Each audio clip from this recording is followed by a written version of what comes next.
Well, we all know Texas has some of the best fishing in the world, but you have to know where to look.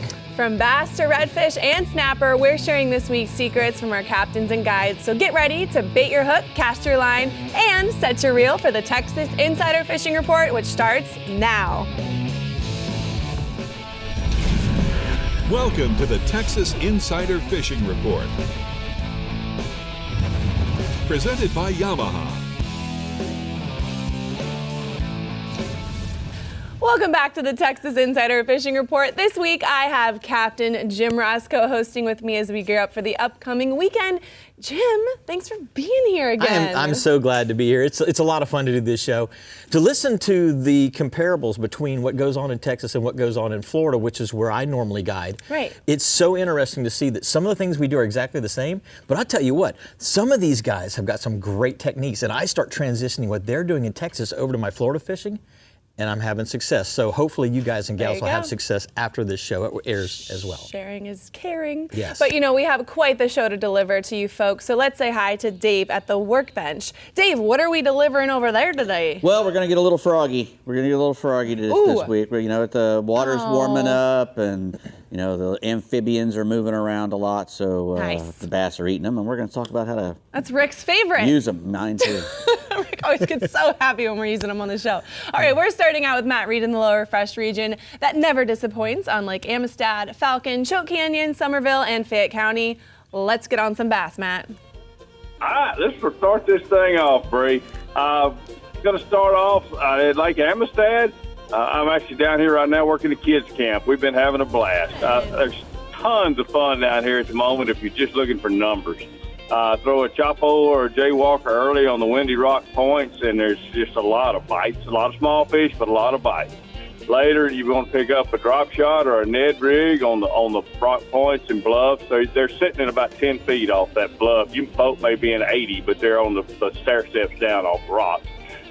And you'll catch a bunch. You want to just keep wading through those small fish, and eventually you'll set the hook. It'll be a real one.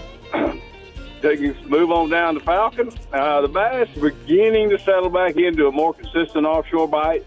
The water level is stabilized, and they're grouping back up out on the rock structure in that 14 to 18 feet. Texas rigs and heavy shaky heads have been the best option lately.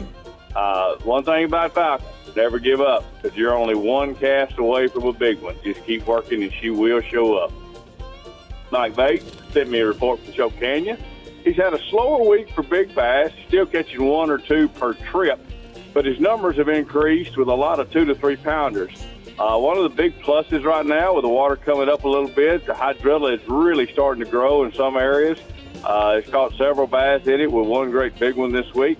As the summer progresses, the bass are really going to start using that more. Topwaters and chatterbaits early in the morning around that new grass are the best bets right now early. Later, you want to pick up a Texas rig or Carolina rig and work out in that 8 to 15 feet of water. If you've got a good 10-mile-an-hour wind and a little bit of clouds, pick up your deep diving crankbait and get after it. That's a great way to catch one of those big ones. Greg Boyd sent a report from around the College Station area. Somerville, the largemouth are biting well. There's still a little bit of shad spawn happening along the rocky shorelines there early in the morning. Lipless crankbaits and small spinner baits and square bills have been working best for that bite. After the sun gets high, move on out to the first drops, and they're throwing a light Carolina rig or a shaky head. Green pumpkin or black stick baits have been working best. Fayette County is coughing up a bunch of solid fish along the reeds early in the morning. And on cloudy days, you can catch them, on for much longer. Rattle baits, chatter baits, and popping frogs have been the best choice for those. You get in little wolf packs of them. You'll go a while without catching any, and then boom, you catch several. So be patient, keep covering water, and you'll run over a group of them. Mid-morning, you want to move on out to the main lake drop-offs and road bed with a Carolina rig stick bait or a jerk shad in that 10 to 20 feet of water, and that's the best way to catch you a big one. Mm-hmm. Got 3 bass picks there, and one of them is Greg Boyd, one of his clients at Fayette County this week with a big old fish on a Carolina rig. The next 2 pictures are some of my fun this week at the kids' camp at Amistad. Got Riley with a decent one, And Dylan there shows that it doesn't matter how big your fish is sometimes, you can have a good time with it. That's awesome. He looks like he's having Every a blast. fish is a good fish, isn't Oh, it? yeah. Well, tell us a little about the crappie. Also, Lake Somerville. Crappie are biting well in the brush piles around 15 feet of water. Minnows are your best bet, but small jigs are working also. My crappie down at Falcon have been a little finicky in the brush piles because of the rising water. With it stabilizing, the bite is definitely improving. The brush piles are 18 to 22 feet of water, and I always use an 1/8-ounce jig with either a red and chartreuse or a June bug chartreuse tail on it. You can get you a limit pretty easy that way most of the time. Got a picture there, a pistol with a nice little old mess of crappie to put you some fillets in the freezer. That's a good day right there. That is a nice day on the water. Well, Matt, thanks a lot. We appreciate that. I'll take your hot spots for the lower fresh region from here. Matt says Lake Amistad is a great choice for numbers of bass if that's your goal. Early topwater action on shallow rock points is a blast. Later, finesse tactics like drop shots and Ned rigs will get you a ton of bites. The steep rock drops are where you want to throw them.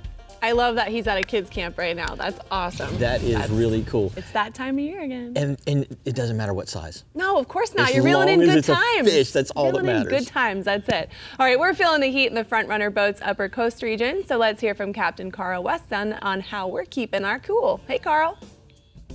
Hey guys, how you doing? Let's start out this week throwing some soft plastics at those beautiful trout we have here in the upper coast.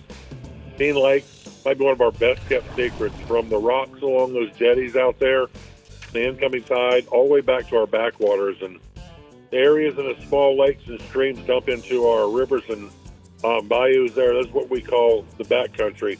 Great spot for trout ambush. Trout love to patrol these little points on the outgoing tide. When that bait gets flushed out in the open water, they jump all over it. See, you can set your rodam right there on that point, keep an eye out. Croakers on a popping cork. Little croakers are hot right now, live shrimp. They're going to bring the fish right in quick, guys. Soft plastics like a Bass Assassin 3-inch shrimp on a 1/4-ounce jig head right now has been a local favorite. And as for more of other species and bait, you'll find these fish. If you're looking for oil slicks in the morning, seagulls sitting on the water, these are dead giveaways of where these fish are feeding and where they're at. They'll be underneath those birds. Birds are sitting there waiting to pick up some more scraps. Summer gets in, the water gets clear, guys. I add about a 2-foot piece of diamond mamoy fluorocarbon to hide the line. It seems to improve my hookup ratio. We have a picture here today of a nice stringer of trout coming off the beach. That's solid right there now. Well, half a stringer, right? Slinging the stringer. Right. Half a stringer. Yeah. So the weather, like you said, Brie, is heating up in Texas, and the redfish are pushing hot in these backwaters. The water temperature has finally bumped up to 83 degrees. Over in East Galveston Bay, they're reporting in. That's our hot spot along the shoreline of the jetties over there. There are some beautiful slot reds being caught in that area right now. And who knows, you may even luck out and catch one of those CCA tagged redfish. Wouldn't that be awesome, man? I tell you, we witnessed an angler that caught 2 of them last week, and he wasn't in the tournament. That had to be a heartbreaker. You caught 2 of them? He's had 2 of them in the same day. Yeah. Wow, he should enter the lottery. So, Another one. He is Dean kicking Lake himself. has a few nice schools. Sorry, guys, and definitely in the same area, Trinity Bay, Texas. They're all over, like we're saying. The redfish are if you want to go catch some fish now, get out there live, artificial, shrimp on a popping cork, everything we talk about every week. Try it, you'll catch these fish. I choose a light colored topwater lure, like a mirror lure, Mirrodine in a broken glass. Now, you set up your rig, grab one of those heat sucker rod holders. I just got some in, they're awesome. You can stick it to the side of the boat, guys, when you're fishing, and it'll stay right there. So you have a rod holder when you're wading right on the side of the boat, anywhere you want it. It's awesome. You don't have to drill holes. And let's get moving here. We have a picture today of Daryl, who is not only the man who builds all of my T-top enclosure, all my upholstery on the boats. He's showing off today, showing us he can catch a redfish, too. Yes, he can. Wow. Man of many talents. I know. So going offshore, guys, the ling bite has really improved. The weather is amazing. The fish haven't disappointed. We seem to be taking a step back to our old ling migration because they are in a lot of places They haven't been in a few years. The abundance of grass patches and floating debris from our heavy rains is a great start to this season, and I think we've already surpassed our ling catch from last year a month into the season to show you the difference. Keep your eyes peeled. I've been picking these fish up when I stop for a snapper and get on a spot. The first few fish we pull up, some ling are following them up to the top, so have some chum ready to chunk in. Keep them interested for a little while. Grab your pitch rod. Mine is a medium action 7-foot Fenwick. I've got paired with a 6,500 pen spin fisher. Try the new R&R through line swim bait. I'm telling you, I love this lure and the ling like it also. I also keep one with just a heavy duty trocar live bait. I'm gonna pitch a live hardtail or shad. These fish eat them up like candy. I have a picture today of Mr. Reyes and Tosh with a beautiful ling. Nice. Look at Tosh rocking her patriotic gear. Go, girl. So let's go talk about this red snapper. Second weekend, Getting excited here. Fishing is hot. Not only the fish are big, but they're back in spots, like I said, like the ling, where we've been missing them for a couple years heavy. We touched a little bit on last week. So don't be a slave to the structure you've been fishing. Bump around a little bit. And also get off the edge of that big mass of fish. We talked about this also last week. Use larger baits, you'll catch larger fish. Stay off the small. Those big cloud of fish you see on your radar, on your sonar, that's a big school of fish, but they're smaller.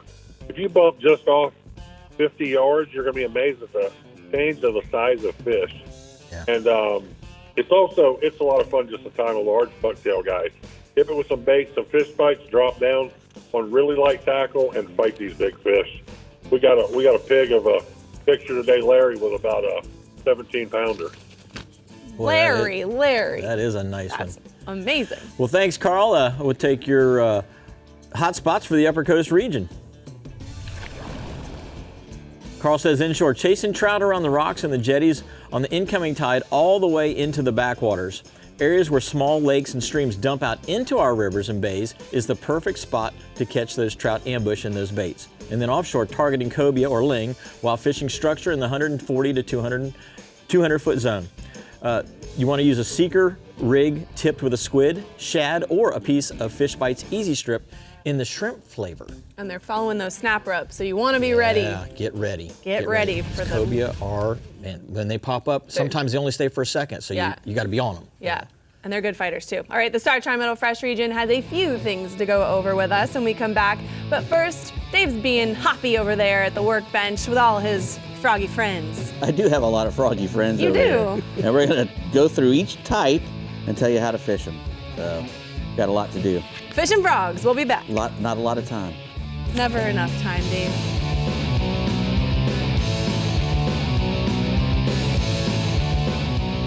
The Texas Insider Fishing Report is brought to you by Yamaha. Reliability starts here.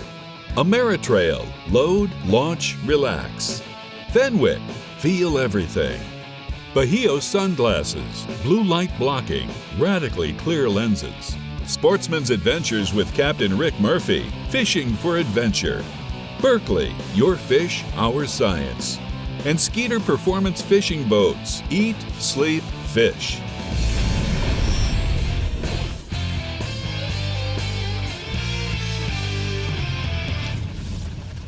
Well, Dave, we're at the workbench for the new rigs and techniques, and I tell you what, it is definitely looking really froggy I got here. a lot of frogs up here. I like to fish with frogs, so I got a lot of different kinds, and most people do, you know.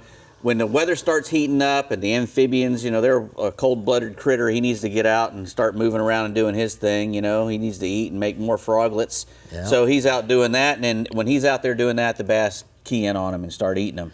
And I'm just surprised at the variety. Yeah, there's a lot of different ones. And what you want to do is you want to pick the one for what you want to do. We're going to start with the poppin' frog over there to the far left there.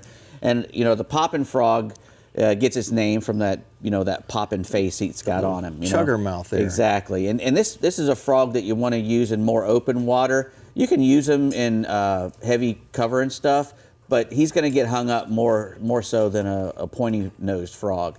That big cup up there puts out a lot of water and will get a lot of attention. especially if it's a little rough already. A lot of times you want to fish frogs when it's really, really calm so that the fish can see them. Well, you can fish a popping frog even if it's a little rougher because it still gets all that attention. And the next one we have here is a swimming frog. Now, the good thing about not those, these over here. The good thing about the swimming frogs is, that's a creature bait actually. It's a logger toad, but it's a swimming frog as well. These have appendages on them that they work when you work the bait.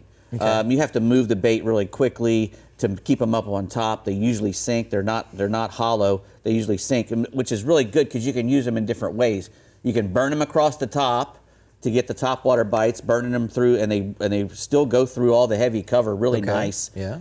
But you can also put them, rig them Texas rig and fish them deeper. You can put a weight in front of them or a Carolina rig and fish them deep and bump them along the bottom and stuff. Well, I was going to say, I noticed that some of them look very realistic. This one is a normal frog kind of a color, and some of them are attractor style. Right. So if the water's dirty or... Well, not only that, just because it's a frog shape, it doesn't mean that bass thought it was a frog. Right. A lot of times he's eating it because he thinks it's another fish, especially a lot of these baits that we're pulling through the lily pads and whatnot. Gotcha. Like this one's colored like a bluegill. So when the bluegill are on the bed or whatever, and you want to work a frog-shaped thing through the bluegills, they'll come up and eat that. I would think that with the tails on them like this that imitate legs, you're getting double the amount of vibration. So the fish can really key in on it as well from a longer distance away. Yeah.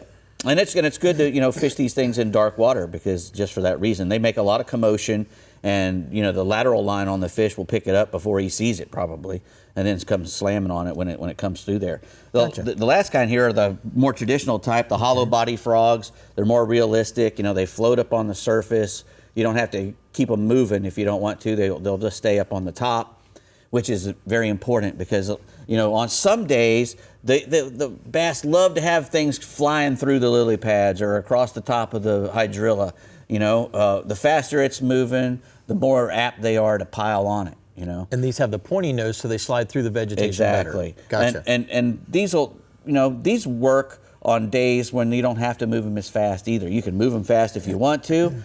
Pop them, get those little legs working. But they also work well if you just let them just ease through the stuff. And you really can't ease the swimming frogs through because they'll sink on you if they're going too slow. I was going to say, these hollow-bodied frogs with the hook in them are almost the same weight as these sinking frogs. Right. So these are really dense to get down. Right. And they're good if you wanted to punch too. You can punch with some of these frogs because through those put a mats. big, put a big heavy jig head on there and punch with the frog as well. Gotcha. It's pretty much just a trailer, a frog-shaped trailer that you could put on any kind of thing. But the hollow body frogs are more froggy and they need to be worked like a frog.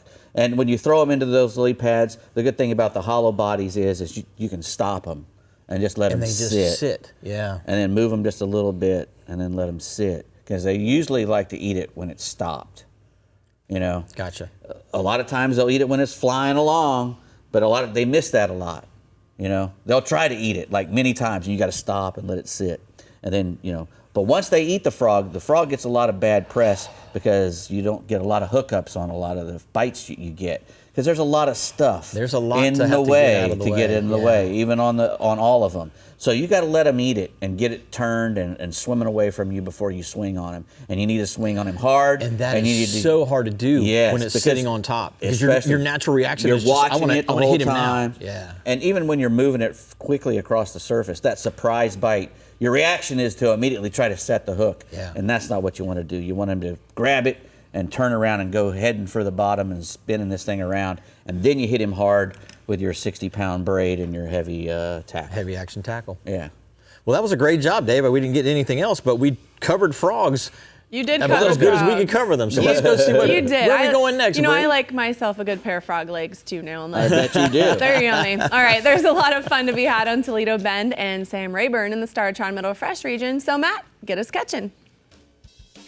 All right, Brie, we'll sure do it. We're going to talk about several different species this week, but we're going to start with the old faithful largemouth bass, my favorite, and going to talk about a little bit of frogs, in fact. We're going to start off on Toledo Bend, where the water level remains to be fairly high. It's hanging around just, I'd say about 9 inches below pool level. and the temperature's hanging in the low 80s now. Now, I want to remind everybody to be extra careful right now as you're running around the lake, because there are stumps that are in the danger range, you could say now, that maybe had an extra foot or two of water over them just a couple of weeks ago. I've seen a lot of boaters running in some really dangerous places lately, and as that water comes down, you have to be more and more cautious. So if you're outside of the boat lanes, it's best to just idle, especially if you're not sure. And then, you can maybe run it later if you find out that it's a safe area. There are some areas that are cleared for recreation and stuff like that. You can contact the Sabine River Authority for more information on that. But as far as the fishing, continues to be strong on the Bend this week. Big fish are still biting often. It took 45 pounds to win a 2-day event recently here. And there were 2 bags over 25 pounds weighed in that event. Numerous 9-pounders have been caught lately. So the offshore bite is really dominating as far as consistency and size at this point now as we get closer to the summertime, hotter months. More and more fish are making their way out from the banks. That bite's increasing, and they're being caught from 8 out to 25 feet of water with an assortment of baits, but crankbaits, jigs, and Carolina rigs are all really strong. The shallow bite is still lingering around. The water's still high enough. There's a few of them still hanging up there, especially early in the morning, kind of for that dawn and dusk bite, that topwater bite. The topwater frog is king for that one. And even the nighttime bite, if you're into that night fishing stuff, can be good. And I got a photo of my fellow captain, Mr. Dusty Anders, with a nice Toledo Bend bass there. And you can see the frog hanging out of that one's mouth, and he's up there by the banks fishing shallow. So there you go. There you go. Now, moving over to Sam Rayburn, the water level's holding a little higher over at Rayburn. It is still coming down, but it's around full pool still at this time. The good news, that's good news for the shallow bite. I'm hearing a lot of reports of equal numbers being caught shallow and deep, so you can kind of pick your poison. However, the size is a little bit better out deep. Now that things are getting warmer, they're catching bigger fish out deep. Up shallow, you just got to go cover in water till you find them. Frogs and then flipping baits like that Bass Assassin skunk ape around those willow trees and cypress trees and in the grass is really good. And then out deep, it's a crankbait and a soft plastic deal out there. Now I'm going to swap over to crappie fishing, talking about Toledo and Rayburn again. On Toledo, it continues to be really good, catching a lot of big slabs lately. As we approach into, getting into these warmer months, they're just piling up more and more. The bite's been in about 20 to 30 feet of water around the timber, the bridges, and some of the deeper docks. That Panfish Assassin jig in the monkey milk color has been my best producer lately. They're really eating it up. And I got another photo here for you of the Fletcher family with some real nice slabs they caught with me this week, showing off those big ones there, having a good time. What a good family day on the water. Good looking crew too, huh? That's awesome. Oh yeah, we had a blast. Now over at Rayburn, the crappie fishing's a little behind schedule because of that high water, but they are starting to catch more and more offshore as well. And I'm sure it's just going to continue to get better as that water comes on down and more of those fish pull out of the shallows, out onto that deeper timber and brush and bridge pilings. Look for them in about 15 to 25 foot of water for success over there. Now the catfish, bouncing back and forth here, I apologize, but going back to Toledo Bend, and I think you'll probably find this on Rayburn too, lots of catfish on the points in 15 to 20 foot of water right now. You'll see them sitting down there on the bottom, and they're just chewing live minnows or cut bait, just about anything you want to put down there. When you find them, they'll bite it. A lot of fun. And then last, I'm going to finish out talking about a species that I don't touch on very often. We don't have a lot of them in the Middle Fresh region, but the striped bass. And Lake Whitney and Lake Granbury have really been putting them out. I'm hearing about a lot of great hauls coming out of there right now. The striped fishing's been really hot on both of those lakes, and I'm hearing that they're catching them on live bait as well as topwater plugs and swim baits. So, a topwater strike from a striped bass is about as fun as it gets. So y'all have fun and get out there and get them this weekend. Oh, what a great report, Matt. Yeah. Here are the hot spots from the Rodan Marine Systems Middle Fresh Bye, Matt. region. Thank you. Thanks, guys. Matt says, Toledo Bend and Sam Rayburn continue to pump out the bass with the offshore bite getting better. Crappie fishing is hot on those lakes as well. Catfish are feeding on the points in 15 to 20 feet. And stripers are hot on Lake Whitney and on Lake Granbury. On topwater. That sounds so fun. I did not get to do that last time I was there, but that sounds like a blast. Return trip. Gotta go. All right, get ready to cast into the fish bites middle and lower coast regions when we return. But before we go, make sure you take a look at that QR code on your screen. Where is it? There it is. And scan away for an all-access pass to our social media outlets where you can like and follow our Instagram and Facebook pages, of course. And to see all new fishing adventures, tips, and reports, subscribe to our YouTube channel, Captain Rick Murphy. We'll be right back. The Texas Insider Fishing Report is brought to you by Bass Assassin and Saltwater Assassin, the best lures, period. Berkeley, your fish, our science. Murphy's Law Sport Fishing. Book your trip today at murphyslawsportfishing.com. Tin Cup, Mountain Whiskey. Shallow Sport, the Texas legend. Rodan, set it, forget it, catch more fish. And Penn, let the battle begin.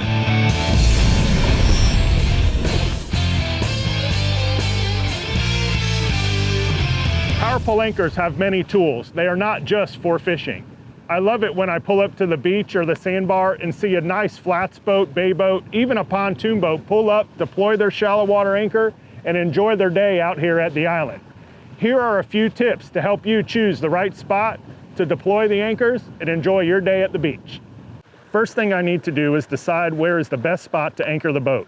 I like to always take into account which side of the island or sandbar has the most boat traffic, which side of the beach or sandbar has the wind or the waves rolling in. I'm basically trying to find that nice calm spot. Lastly, I need to park the boat so that if the tide comes in or out, I can adjust the boat throughout the day so that I don't get stuck.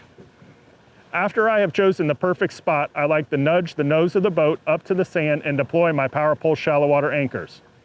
I always take out the rope and chain and throw it off the front and secure the bow, just in case we walked away in a big wave or the tide were to come in.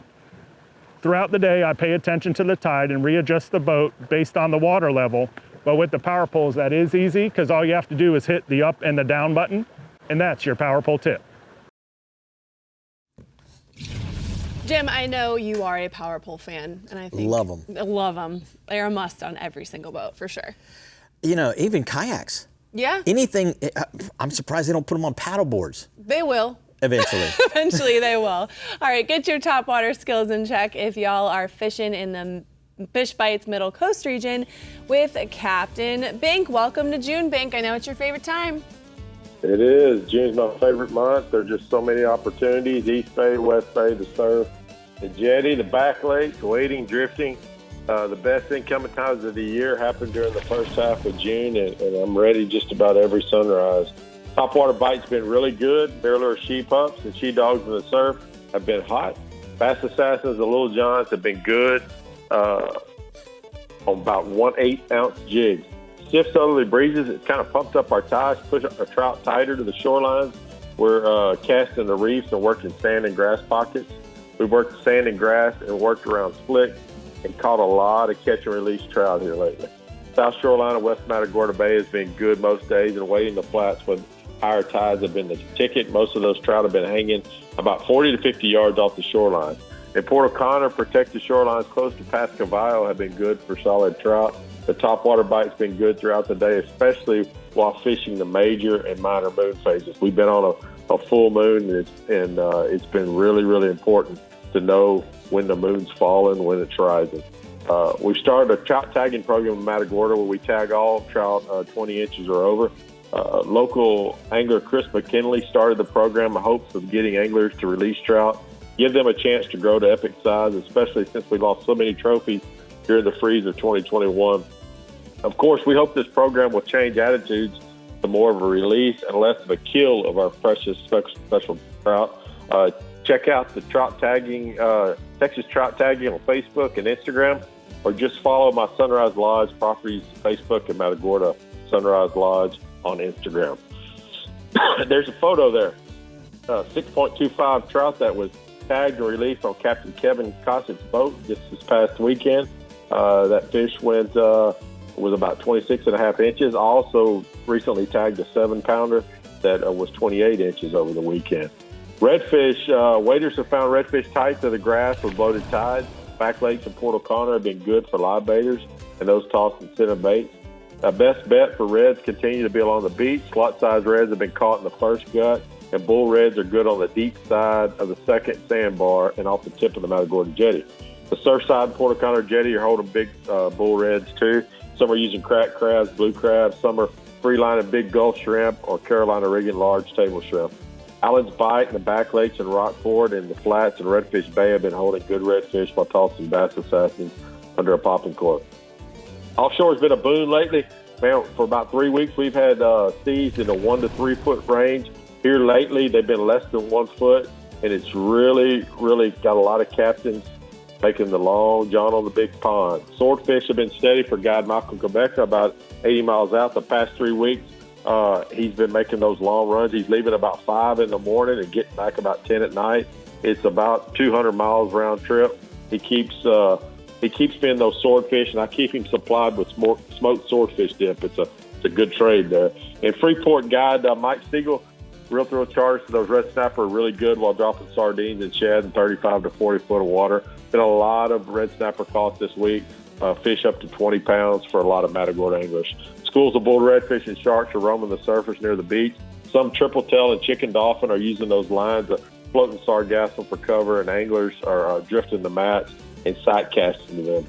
So June's a great month with lots of opportunities. We ask you to please take care of our fishery, release more than you take, and just do what's right for our fishery.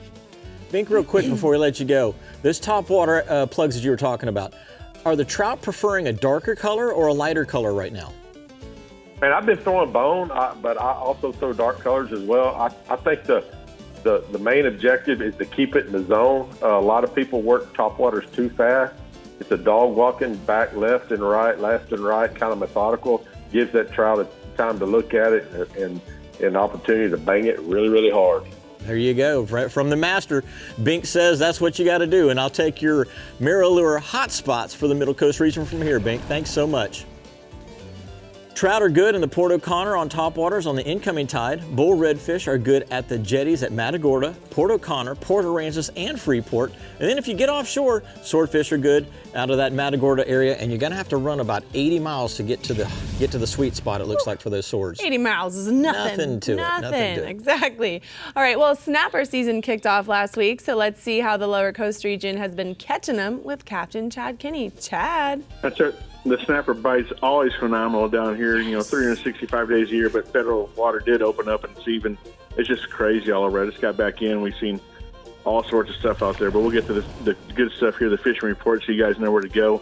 Starting with the inshore, the trout bite, we've been talking about this all year long. The Lower Coast, it's just been great everywhere, which is great to see, but right now, we've got some really good reports out of the land cut. You can also try some flounder up there if you're in the land cut right there. The flounder, not a whole bunch of them, but that's a perfect place to go around some hard bottom and then sands and the guts there. So that trout fishing, like I said, it's been good. I've talked to guys from Corpus and Lower Coast all over. But now we're going to talk about the land cut. So you can reach us if you're heading from Corpus, head down through Baffin Bay, and you head south there. If you're down from the Lower Coast, even the farthest end, like myself, Port Mansfield, South Padre, you can hit it and head north from there to go work that area. There's lots of grass beds. We've got some great watercolor with these better tide movements and lower winds and stuff. So these grass beds, you can really see them along the edges of the channels there.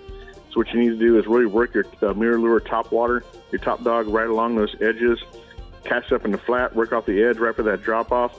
If you're using some soft plastics, use a saltwater assassin, sea shad, where it's really getting those drop offs. Key thing here, guys, is really utilize. I used to weight it and stuff and cast out into the deal and work back. It doesn't work nearly as good since I got the Rodan trolling motor.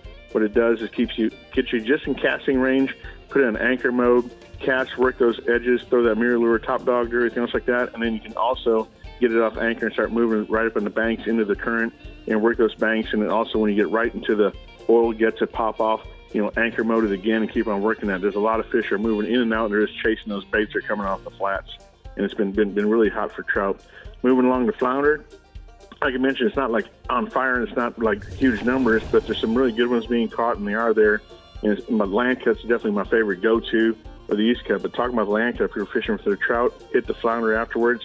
They're really liking ambushing those baits from the guts that come off those flats right there. You can see those little oil guts, or even like a little tiny creek. There might only be like 10 feet back from there, but that water's been up a little bit. We got a lot of rain here lately. That look for bait movement, tidal movement, and it's best when those tides are falling out of there. The bait's going to be falling off there. They're going off the drop-offs. Those fish ambush it. So you can get like an eagle claw jig head, tip it with a fish bite, or get a little paddle tail sea shad. The saltwater assassin works great. But just the key thing is work the bottom real slow. And main thing is you got to work all the edges, and you got to repeat the cast over and over as much as you can, because they're going to be there and you're going to feel that thump. Main thing is when you do feel that thump, give it a second. Don't hit it like you're a bass guy or anything like that. Give it a second, maybe a little rod dip to it, set the hook, keep his head in the water. You really get a good chance to land him there. We've got a great picture of a flounder there that went into somebody's fish box there from up in the land cut. Heck yeah, Dormant. so, that'll work. Yeah, that's some good stuff. It makes my water. I'm hungry. So moving over to offshore, like we're talking about, federal water season's open. It's wide open for red snapper, and the bite's just nuts. I just got out back in today, and it's just almost not even right. But mixed in there with the ground game, we've also got a lot of sharks showing up in the state waters. If you want to tangle like them, we don't talk about them a lot, but they moved in here just the last week or so. So talking about the federal water snapper season, like we mentioned, they're abundant out there. They are thick. The watercolor is getting really good. You can use an eagle claw trocar jig, about 1 to 3 ounce fish bite attached to it. Send it down the water column. Today we were fishing in like 150, 180 feet of water, and we actually had like 80-foot visibility. So these fish are getting suspended. So that eagle claw is going to float down there. It'll stop the line, stick them, bite them, find out where they're at. They're really good size, and when you catch them up shallow like that, they don't get the bends or anything else, so you can release them. They're in plenty good shape. If you're fishing at 100, 150 foot of water, which we did coming back on the way in, a lot of those fish are in that 30-foot range, 30 to 40 foot below the boat. So remember, in federal waters, you're 2 per person in federal waters. Also, reminder, state water still remains open, which lower coast is great on this stuff. So technically, you can go to federal waters, catch 2, come back in the state on your way home. You can have a total of 4. Just remember, you can't go vice versa and have 4 in federal. You cannot do that. So just enjoy it out there. There's plenty of good fish. It's a great fishery. So while fishing for the snapper lately, we're talking about sharks and stuff like that move in. They can really mess up the snapper fishing, but if you guys are into that, there's been a lot of sharks just showing up in the state waters. They're up and shallower. The Atlantic sharp-nosed sand sharks, bull sharks, black-tip spinners, and hammerheads, we've been catching them all, and they've been disappeared until like 2 weeks ago, and they're here everywhere. So they're definitely run off the snapper bite, but if you're interested in doing those, use some heavier Momoi mono, get a bigger eagle claw circle hook, free line some bloodier bait like a bonita or a Boston mackerel. We've been using some terminal tackle, like a Penn Torque 30 wide's working great, or a 40 wide Torque. And if you need some bigger sharks with a show up, or there's some really big ones out there, and then maybe go to the internationals, like a 30 or 50 wide, and get that going. Make sure you also get a pair of AFCO gloves. We always carry them out for bill fishing, but when you start leading these sharks, they get kind of nutty and they're toothy, so get the AFCO glove. We can start wiring these things, and we got a picture of a decent hammerhead we released there. Nice. That's a pretty fish. Fun. Well, thanks, Chad. Here's the shallow sports boats hotspots for the lower coast region. Captain Chad says the land cut is producing solid trout and flounder around the guts and drop-offs. And then offshore, federal water red snapper is in full swing and the bite is hot. Mixed in with the snappers in the shallower areas in state waters are sharks, so they're going to be feeding around those same structures that you find the snapper on. And there are also sharks along the beaches, and that tells me they've got a lot of bait that has moved in, because when those bait moves in, that shark goes right behind them. And sharks need loving too. We like they to do. catch sharks. I love catching sharks, right? especially on topwater. Whoa, that sounds like a blast. All right, the Upper Fresh region has everything you need to succeed. But first, Dave has some essential items for us at the workbench for new products. You don't know how essential. How essential? Very essential. And you'll find out when you come back how essential. I mean, you know. Should I say essential? Yes, that would be appropriate. We'll be back. The Texas Insider Fishing Report is brought to you by Abu Garcia, Fish to Win, Fenwick, Feel Everything, Diamond Fishing Products, our reputation is on the line, Island Lures, Tournament Tackle, turn on the bite anytime, tie on a Miro Lure, Front Runner Boats, performance-built offshore fishing boats made in the USA, and StarTron. Start, run, and store with StarTron.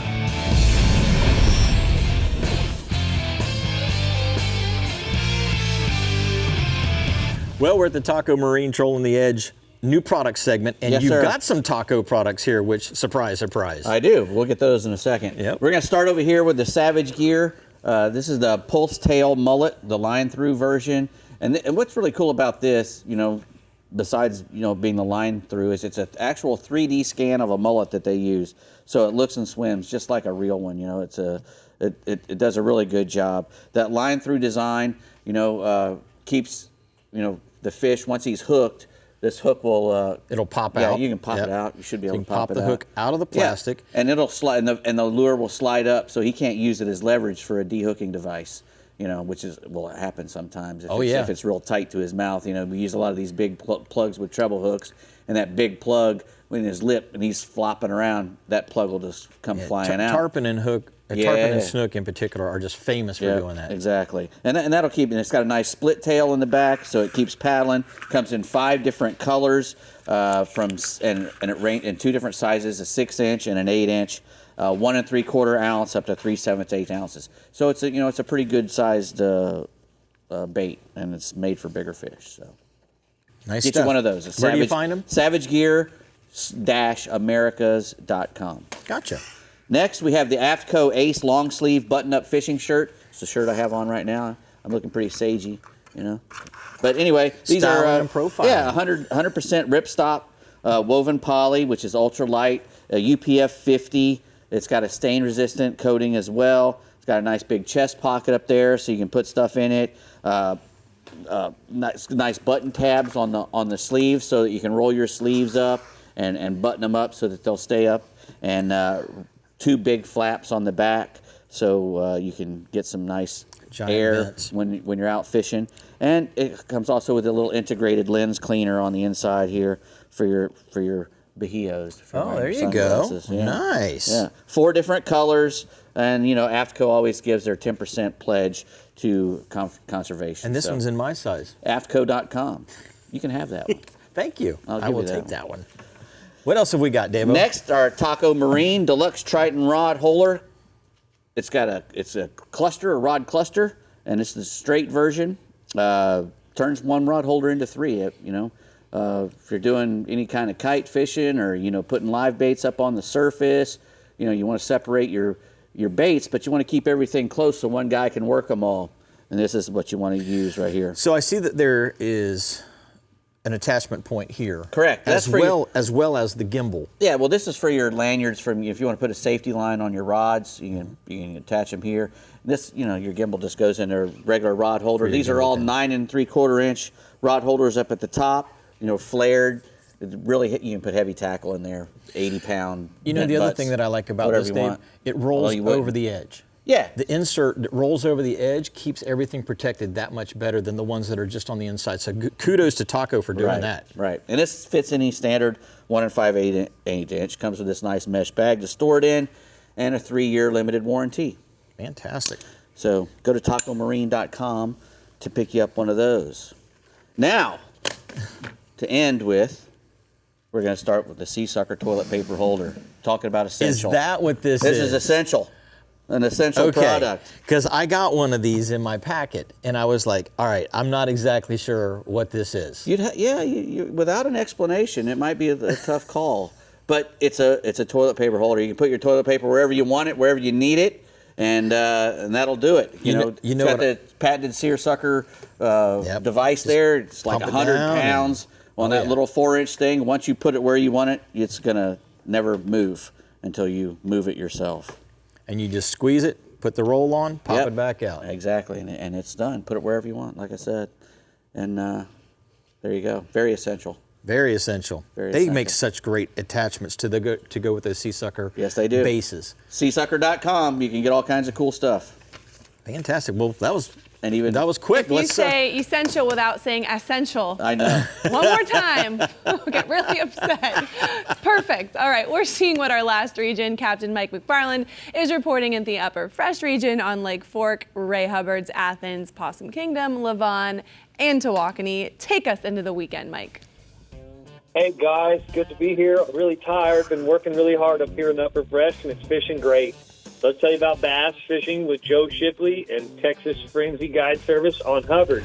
The range temperatures in water are 79 to 83 degrees. This week, the brim have started spawning on the rocks. So for bass, they switched up to 3/16-ounce jigs in brown and chartreuse or brown and red crawfish colors. Also, you can throw brim-styled or colored square bill crankbaits, throw them on the rock walls and rock structures, anywhere from 10 to 18 foot. Possum Kingdom with my good friend Pete Hernandez. Bass fishing there is great. Temperatures range from 70 to upper 70s or mid 70s to lower 80s. With an early topwater bite in the morning is excellent with walking style topwater baits. Big worms and 1 ounce football jigs are also producing bigger fish right now on the points, rock piles, and ledges in 10 to 25 feet. Bass fishing on Lake Athens with Jay Bonner, 84 to 87 water temperature. Fair on jigs and shaky heads. There's a little bit of topwater action there early and late. But midday, you want to target the brush, the humps, and the main lake points with Texas rig worms and, like we said, the shaky heads and jigs. Lake Levon, guide Kerry Thorne. Another good friend of mine says a spinnerbait bite is really strong there in the mornings. White chartreuse with a bass assassin. Get this is crazy, but a motor oil colored 70-inch worm cut in half used as a trailer behind a spinnerbait. That seems to be the ticket to catch them on Levon. Later in the morning, switch to your shad colored crankbaits in 3 to 6 foot of water. And then as the day progresses, go a little deeper to 12-foot divers. He also said that Alabama rigs, slow rolled around deep structure, will catch some bigger fish. And, of course, favorite black and blue jigs worked in heavy structure like rocks and brush piles. My home lake bass fishing is fair on Fork. The fish are moving offshore. Water temperature 78 to 85. They definitely are in large groups and suspended. So off the points, flats, things like that, you want to use flutter spoons, deep diving crankbaits, anything shad colors. And my favorite crankbait color is the blueback chartreuse. So try a real deep diving blueback chartreuse. And here's the kind of fish we catch on Fork. It's a giant that we caught with just last week. Wow. Holy Nice. cow, that's a nice fish. Bessie. Yeah, yes, sir. That's what Fork's about, big fish. Let's change you up now to crappie. We're going to go to Ray Hubbard with Joe Shipley. Crappie are still good on black and chartreuse jigs and or minnows, 12 to 20 feet in the marinas and around falling timber or bridge columns. Crappie on Lake Levon. Good fishing there. It's actually been fantastic. Anything visual timber, real shallow, especially in the mornings, 5 to 10 foot. Once the sun gets higher, you're going to move out to about 10 to 20 feet. Rock piles, submerged timber, and brush piles. The brush piles have been the best bites. And then, of course, white chartreuse, black and chartreuse, haired tied jigs, 1/16 ounce, 1/8 ounce are best bets. One of my favorite guides, Jackie Wiggins, right here on Lake Fork. He works hard, and I'm telling you, nobody feels limits more. But he says that Lake Fork is absolutely on fire for crappie. He's filling 100 fish days every day. And he basically says that, the winds have been good. They're offshore. The brush piles, the laydowns, the bridges, just about anywhere post-spawn, summertime trees that you want to go out offshore and fish are working really well. The wind keeps the boat position good. The key is to move around because what's good today may not be good tomorrow, and what wasn't good today could be great tomorrow. So just kind of shuffle around a bit. But then again, you got your minnows, your simple hair-tied jigs, your stuff like that. The small hand-tied jigs are really the best, but Jackie says a minnow will always catch those fish. And here's some great happy clients after day fishing with Jackie. Yeah. Nice. Always catching them. Always happy clients with Jackie. Tell us about the stripers. Stripers on Levon. Good bass fishing there. The white bass are good on paddle-tail swim baits. Look for shad spawn early mornings. Look for the white birds, the blue herons, quarter-ounce jig heads with white or chartreuse paddle tails. And then Lake Tawakoni was one of my favorites also, Matt Cartwright. He says the hybrids are now deep. They're stage deep, and they're caught mostly on the large live bait like gizzard shad. But the sand bass are schooling early and late on main lake points with slabs and tailspins. And here's big smiles, as always, big stripers and hybrids coming out of Matt Cartwright. That's Oh, nice. go Matt. Oh, that's awesome. What's going on with the Got time for some catfish? Catfish, I can throw a little catfish at you. Go ahead. All right, catfish on Tawakoni. Matt says it's pretty good, 15 to 18 feet. Cut shad. The channel cats are spawning on the dam. Used cut punch bait. Lake Levon, excellent. The blue cats are still 5 to 10 foot. The channel cats are also a little bit deeper and starting to spawn. And the flatheads are working, but they're real nocturnal. So live bluegills on Levon for those big flatheads at night. That's cool. That's kind of all I got for you guys. Real quick, Matt. About 30 seconds. What weight line do you like to use whenever you're using those flutter spoons that you talked about in the first part of your report? My favorite is if I'm using a big flutter spoon for big bass on Fork, I like 20-pound fluorocarbon line. It's got to be fluorocarbon line. If I go down to a 3 or 4 inch flutter spoon, I'll come down to 16 pounds. But you want to be able to have the sensitivity and that fluorocarbon sink so you can really feel that flutter spoon do the magic, and you feel it when the fish hits it. Great tips. Absolutely great tips. Thanks a lot, Mike. So I'm going to take your hot spots from the upper fresh region from here. Captain Mike McFarland says crappie fishing on Lake Fork is on fire. Daily limits are easily caught, and you're going to use you're going to fish around those offshore trees and brush piles that are in 18 to 28 feet of water. Bridge pilings and bridge girders are also great places to catch good limits, so you can enjoy some shade during the hottest part of the day and come home with a nice bag of fish. That was a great question you asked. Yeah. That difference. Well, it's one of those things where a lot of the times it's that little subtle difference. Yeah. It makes all the difference in whether you get the bite or not. Right, and that's what this show's all about, right? That's exactly and what Dave's it's about. going to be. I'm going to go fish with Mike this week. Yes, you Nice. are. Good for the for you. Skeeter Boat Lake Owners Fork. Tournament. Have fun. Good luck. Make sure you pay I'm gonna need attention it. to those differences that Oh, we're talking yes. about. Don't forget It's a your 20 and your 16-pound with and your your, butters. and your froggies. I'm going to let Mike Thanks for carry all joining that. us, guys. We'll see you next week. Get out there, catch them big. Tight lines.